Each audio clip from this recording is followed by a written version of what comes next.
حضرت عمر رضی اللہ تعالیٰ عنہ کے نام پر آج مسلمانوں کو فخر ہے اور جن کے جوش و ایمانی سے آج 1300 برس بعد تک کافروں کے دل میں خوف ہے۔ اسلام لانے سے قبل مسلمانوں کے مقابلہ اور تکلیف پہنچانے میں بھی ممتاز تھے۔ نبی اکرم صلی اللہ علیہ وآلہ وسلم کے قتل کے در پہ رہتے تھے۔ ایک روز کفار نے مشورہ کی کمیٹی قائم کی کہ کوئی ہے جو محمد کو قتل کر دے۔ عمر رضی اللہ تعالیٰ عنہ نے کہا کہ میں کروں گا، نعوذ باللہ۔ لوگوں نے کہا کہ بے شک تم ہی کر سکتے ہو۔ عمر رضی اللہ تعالیٰ عنہ تلوار لٹکائے ہوئے اٹھے اور چل دیے۔ اسی فکر میں جا رہے تھے کہ ایک صاحب قبیلہ زارا کے جن کا نام حضرت سعد بن ابی وقاص رضی اللہ تعالیٰ عنہ ہے اور بعضوں نے اور صاحب لکھے ہیں ملے۔ انہوں نے پوچھا کہ عمر رضی اللہ تعالیٰ عنہ کہاں جا رہے ہو؟ کہنے لگے محمد الرسول اللہ صلی اللہ علیہ وآلہ وسلم کے قتل کے فکر میں ہوں، نعوذ باللہ۔ سعد نے کہا کہ بنو ہاشم اور بنو زارا اور بنو عبد مناف سے کیسے مطمئن ہو گئے؟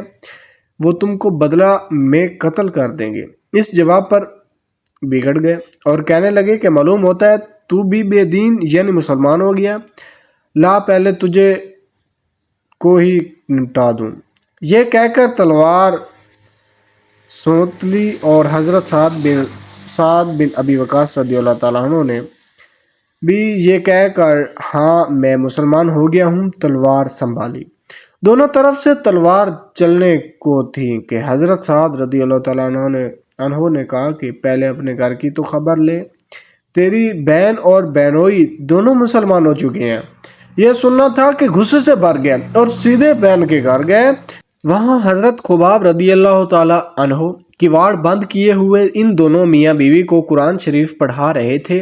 حضرت عمر رضی اللہ تعالیٰ عنہ نے کواڑ کھلوائے اور ان کی آواز سے حضرت خباب رضی اللہ تعالیٰ عنہ تو جلدی سے اندر چھپ گئے اور وہ صحیفہ بھی جلدی میں باہر ہی رہ گیا جس پر آیات قرآنی لکھی ہوئی تھی۔ ہمشیرہ نے کواڑ کھولے۔ حضرت عمر رضی اللہ تعالیٰ عنہ کے ہاتھ میں کوئی چیز تھی جس کو بہن کے سر پر مارا، جس سے سر سے خون بہنے لگا اور کہا کہ اپنی جان کی دشمن تو بھی بے دین ہو گئی، بد دین ہو گئی۔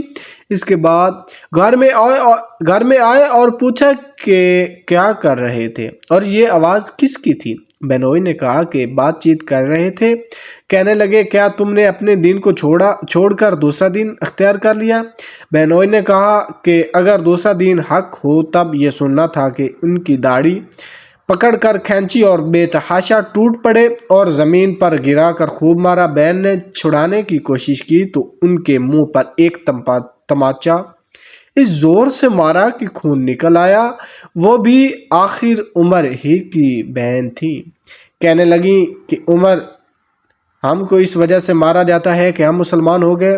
بے شک ہم مسلمان ہو گئے ہیں، جو تجھ سے ہو سکے تو کر لے۔ اس کے بعد حضرت عمر رضی اللہ تعالیٰ عنہ کی نگاہ اس صحیفے پر پڑی جو جلدی میں باہر رہ گیا تھا اور غصہ کا جوش بھی اس مار پیٹ سے کم ہو گیا تھا اور بہن کے اس طرح خون میں بھر جانے سے شرم سی بھی آ رہی تھی۔ کہنے لگے کہ اچھا مجھے دکھلاؤ یہ کیا ہے؟ بہن نے کہا کہ تو ناپاک ہے اور اس کو ناپاک ہاتھ نہیں لگا سکتے۔ ہر چند اصرار کیا مگر وہ بے وضو اور غسل کے دینے کو تیار نہ ہوئی۔ حضرت عمر رضی اللہ تعالیٰ عنہ نے غسل کیا اور اس کو لے کر پڑھا۔ اس میں سورۃ طٰہٰ لکھی ہوئی تھی۔ اس کو پڑھنا شروع کیا اور اننی انا اللہ لا الہ الا انا فاعبدونی واقیموا الصلاۃ لذکری تک پڑھا تھا کہ حالت ہی بدل گئی۔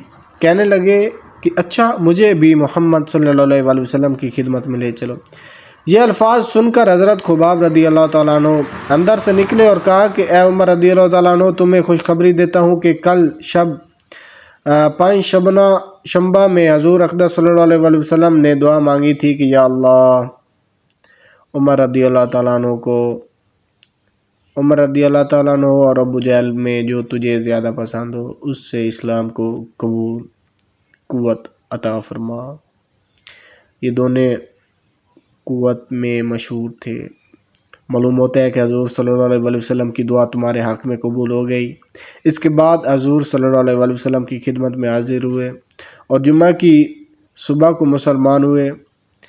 ان کا مسلمان ہونا تھا کہ کفار کے حوصلے پست ہونا شروع ہو گئے، مگر پھر بھی یہ نہایت مختصر جماعت تھی اور وہ سارا مکہ بلکہ سارا عرب، اس لیے اور بھی جوش پیدا ہوا اور جلسے کر کے مشورہ کر کے ان حضرات کو ناپید کرنے کی کوشش ہوئی تھی اور طرح طرح کی تدبیریں کی جاتی تھیں۔ تاہم اتنا ضرور ہوا کہ مسلمان مکہ کی مسجد میں نماز پڑھنے لگے۔ حضرت عبداللہ بن مسعود رضی اللہ تعالیٰ عنہ فرماتے ہیں کہ عمر رضی اللہ تعالیٰ عنہ کا اسلام لانا مسلمانوں کی فتح تھی اور ان کی ہجرت مسلمانوں کی مدد تھی اور ان کی خلافت رحمت تھی۔